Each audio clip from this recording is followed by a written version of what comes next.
আসসালামু আলাইকুম। আমি এখন মানছি খুবই মজার কিন্তু খুব কম খরচ এবং খুবই সহজে তৈরি অ্যারাবিয়ান একটা ডেজার্ট। এটার নাম হচ্ছে মাহালাবিয়া। দেখতে যেমন সুন্দর, খাইতে ঠিক অনেক অনেক বেশি মজা। বিশেষ করে বাচ্চারা এটা খাইতে খুবই পছন্দ করে, বড়রা তো বটেই। ঈদ কিংবা যে কোনো অকেশনের জন্য ঝটপট বানায় ফেলতে পারেন। তো আসা থেকে শুরু করা যাক। এইখানে আমি 1 লিটার দুধ নিয়ে নিছি, এটা ফুল ক্রিম দুধ।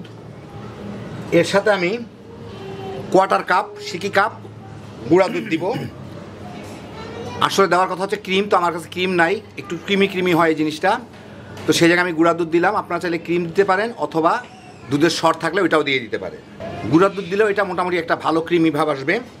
এর মধ্যে আমি দিলাম আধা কাপ কর্নফ্লাওয়ার, আর দিব 3/4 কাপ, 1 কাপ চিনি। আমি এখানে আধা কাপ দিলাম, আর এখানে দিলাম, আর এখানে আরও সিকি কাপ, 1/4 কাপ। 2 চা চামচ গোলাপ জল। এখন এটাকে ভালো মতো মিশায় আমার জাল দিয়ে নিতে হবে। তো ভালো মতো মিশিয়ে নিলাম, এটাকে আমি এখন জাল দিয়ে নিব। জাল দিলে এটা ফুটে ঘন হয়ে যাবে।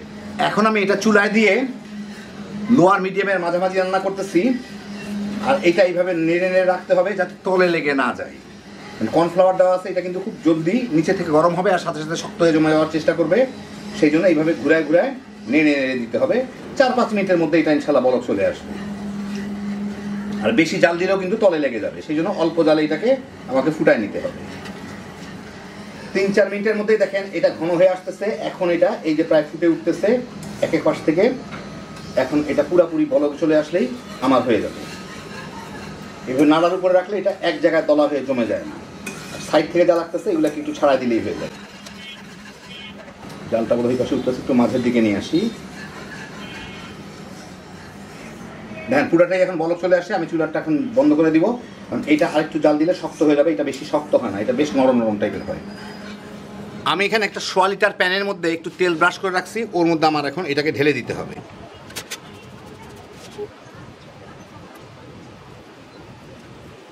একটুক্ষণ রাখলে কিন্তু এটা সর পড়ে যায়, সেই জন্য যত দ্রুত সম্ভব এটাকে ঢেলে দিতে হবে। দেখেন মাঝখানের জায়গাটুকু একটু শক্ত হয়ে গেছে, হইলে অসুবিধা নেই। এটা একটু নিচের দিকে দিয়ে দিই, ডুবে থাক, হইলে অসুবিধা নাই। এখন এটাকে আমি বাইরে ঠান্ডা করে তারপর ফ্রিজে ঘন্টা 2 রেখে নিব। আমি এখানে 1/4 কাপ পানি, 3/4 কাপ পানি, তার মধ্যে আধা কাপ চিনি দিব। আমি চিনি, রং, ফ্লেভার এগুলোর বদলে আপনার কারো কাছে যদি রুহ আফজা থাকে কিংবা এই ধরনের কোনো জিনিস থাকে ওইটা ব্যবহার করতে পারেন আপনারা, কিন্তু আমার কাছে নাই। আমি এটা পানি দিয়ে সেরে দিচ্ছি, অথবা যে কোনো ধরনের গোলাপ সিরাপ দিয়ে, রোজ সিরাপ দিয়ে তৈরি করে ফেলা যায়, এটা কোনো অসুবিধা নাই। এর সাথে দিচ্ছি আমি 2 টেবিল চামচ কর্নফ্লাওয়ার, একটু লাল ফুড কালার,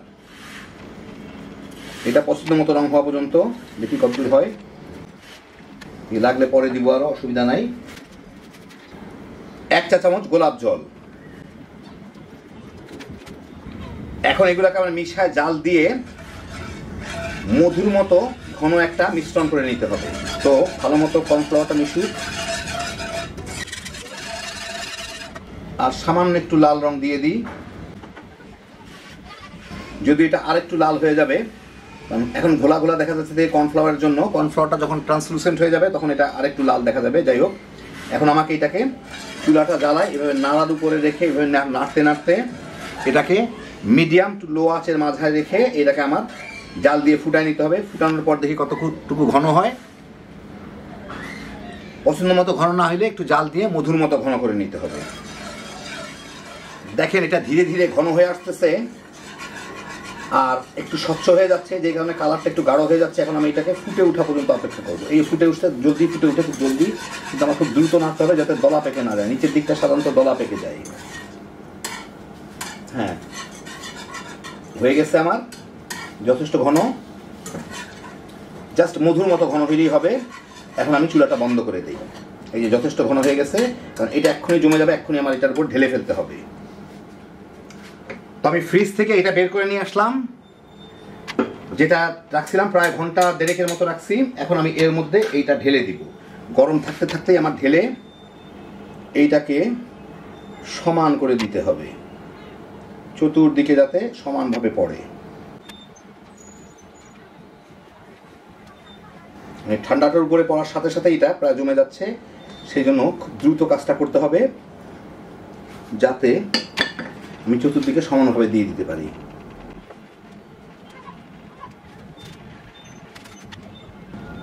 বাস, এখন উপরটা একটু সমান করে দেই।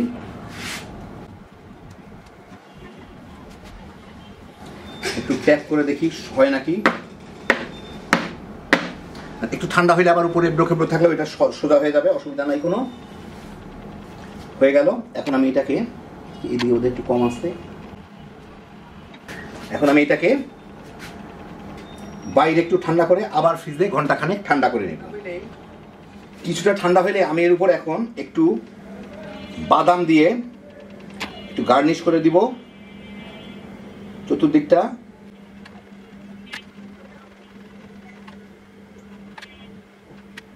একদম শুকায় গেলে এটা বাদামগুলো পরে আর ধরবে না।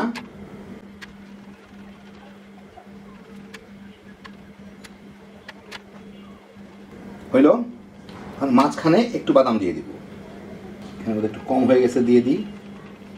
এখন এটাকে একটা সেলোফেন র্যাপ দিয়ে ঢেকে আমি একটু ফ্রিজে রেখে দিব ঘন্টা দুয়েক, একদম ভালো মতো জমে যাওয়ার জন্য সেলোফেন র্যাপ দিয়ে ঢাকলাম যাতে উপরটা শুকায় না যায়। ফ্রিজে রাখলে সাধারণত জিনিসপত্র একটু শুকায় যায়।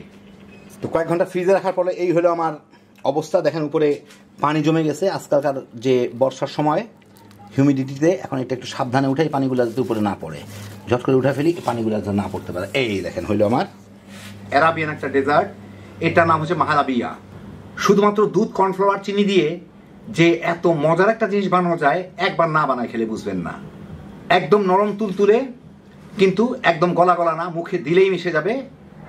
বাচ্চা বড় সবাই তামা তামা করে খেয়ে ফেলাইতে পারবেন, বিশেষ করে বাচ্চারা তো কেড়ে কেড়ে খাবে। হ্যাপি জোশের একটা আইটেম, কোনো ঝামেলা নেই এটা বানাইতে। দেখে গেলেন, একবার বানায় দেখেন, তাইলেই বুঝবেন। দেখতে যেমন সুন্দর, খাইতে তেমন মজা। আল্লাহ আপনাদের সবাইকে ভালো রাখুন, সুস্থ রাখুন, নিরাপদে রাখুন। ইনশাল্লাহ বেঁচে থাকলে আবার দেখা হবে। আল্লাহ হাফেজ।